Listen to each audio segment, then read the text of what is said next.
guys, welcome to a brand new video, and this is the first lesson in this channel, and we're going to learn a new thing together. And this lesson is about calculation, and the topic of this calculation lesson is comparison and comparing options together and seeing which option is better than the other and which one is not. So there we have four examples. Three of them we will solve in the video, and one of them you have to think by yourself, and the answer will be in the end of the video. And the four examples I have here are in the book called by Jacob Agard, which is Grandmaster Calculation, which is a very good book. Yes. So here in this position we have Yilmaz versus Aveskulov, and here if you want to pause the video and try to find the correct move, here Aveskulov played the wrong move, King G6, and King G6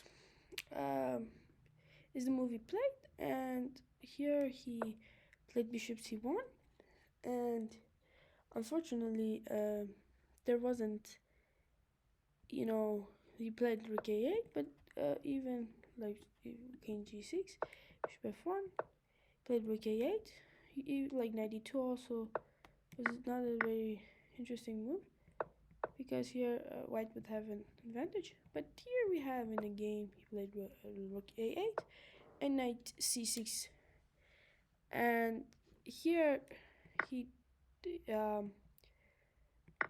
could have went for this, but here white has an advantage of 2 pawns, and here he went Queen B3, another mistake, and here this is not precise,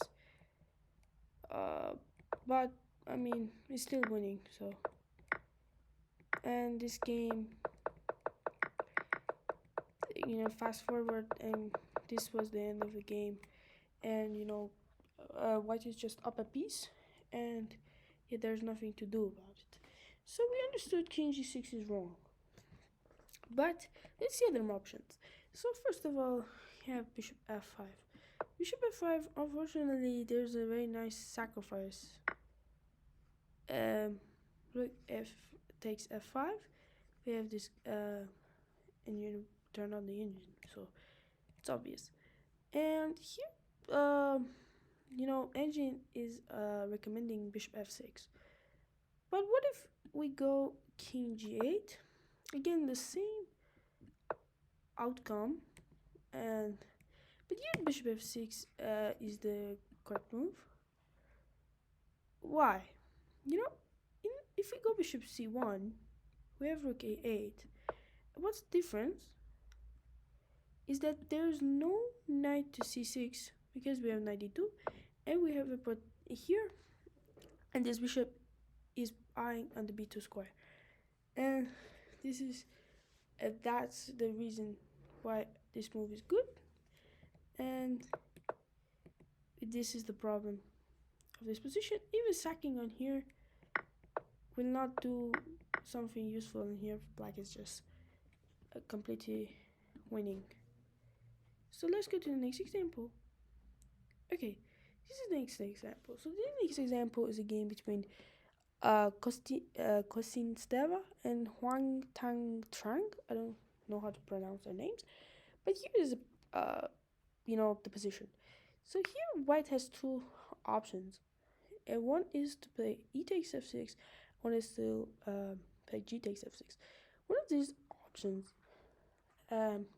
is a mistake, one of them is not. So I want you to pause this video and try to think through this puzzle and see which move is the correct one.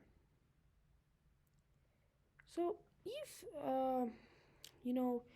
thought about it, if you decided to play G takes F6,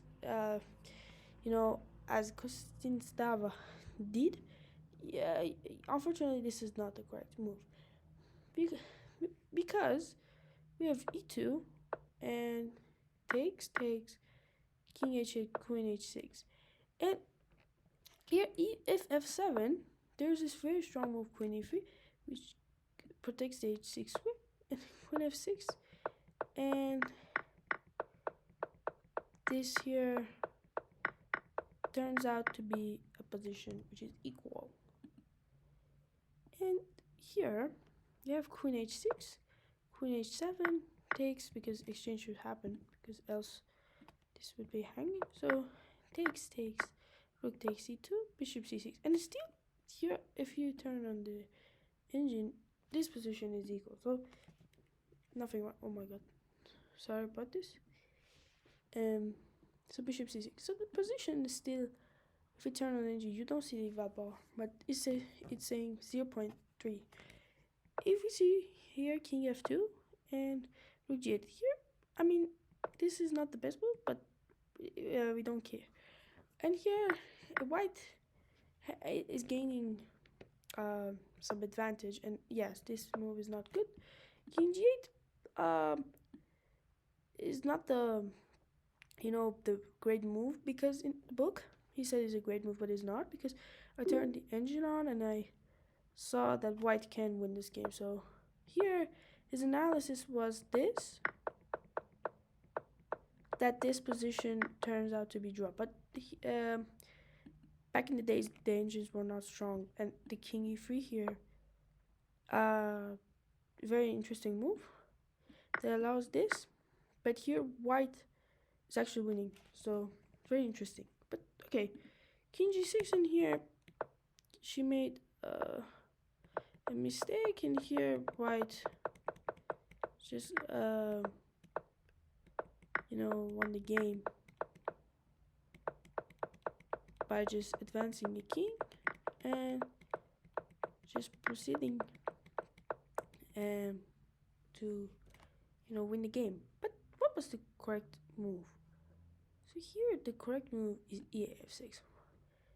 So now if you see, when Huang Trang takes, when you take, actually here you have f7, because there's no queen e3, because here this pawn is blocking. It's very interesting to see. Yeah, and that's it. As you see, difference between these two, we compared them. We didn't compare them, I'm just showing you. But if you compare these two, you understand that the appearance of pawn here and not and if the pawn doesn't appear here, what's the difference? So let's go to next position. Here the position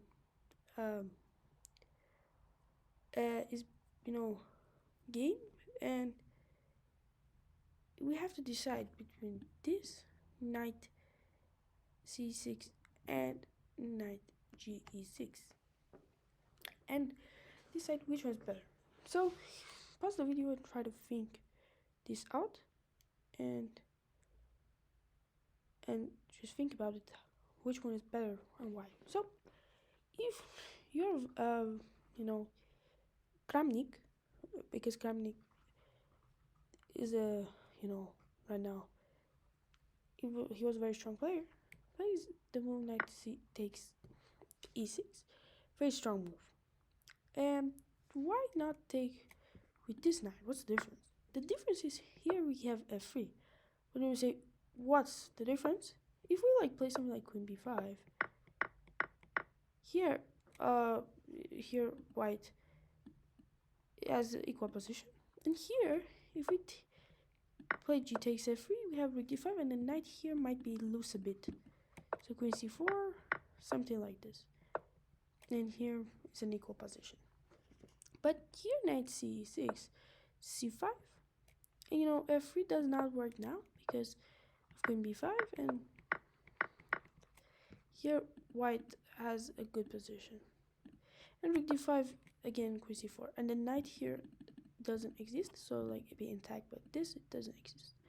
And here c5 takes, and this position here white has an advantage, but unfortunately